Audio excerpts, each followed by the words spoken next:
to... So I think just elaborating further from there, this month happens to be a sacred month as the other 3 months. So total 4 months are sacred months. However, there is very specific superiority of this month. That is the month of DhulHijjah. What happens with this month is Allah subhanahu wa ta'ala mentions in the Quran in Surah Al-Fajr, Surah number 89, ayah number 1 and 2. Wal fajri wa layalin ashr.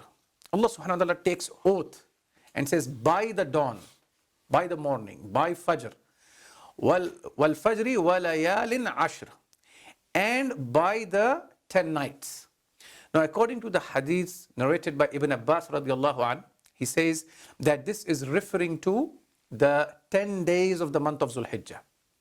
So this shows that Allah subhanahu wa ta'ala takes oath, and when Allah takes oath on something, then it signifies, it puts the importance of that particular element or the particular thing. Now here it is Fajr in the first ayah, and the second ayah is the 10 nights. The 10 nights are referring to the first 10 days of the month of DhulHijjah. So this month DhulHijjah has 10 amazing days. Now what is the greatness of these 10 days? Why is Allah subhanahu wa ta'ala taking an oath in these 10 days and 10 nights is, as the scholar said, that Allah subhanahu wa ta'ala chooses one thing over the other. For example, we know that in the month of Ramadan, the last 10 nights are the best nights of the year. So to replicate that, Allah subhanahu wa ta'ala has the best 10 days of the year.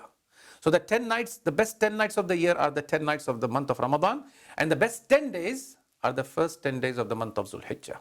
Now what it means is that as much we put an effort in the month of Ramadan, especially in the last 10 nights, similar or at least close effort should be put in the first 10 days of DhulHijjah. So this is one thing. The other is that it has an amazing day, that is the day of Arafah, which is a great day, a day of great significance, and there is an importance of fasting on that day, which would take away or eradicate or eliminate the sins of the past year and the future year. And then this is the month of DhulHijjah. Its greatest significance is that this is the month of Hajj. This is the month of pilgrimage, which is one of the 5 pillars of Islam. So these are certain significant events that are related, or significant acts of worship related to this month, the month of DhulHijjah.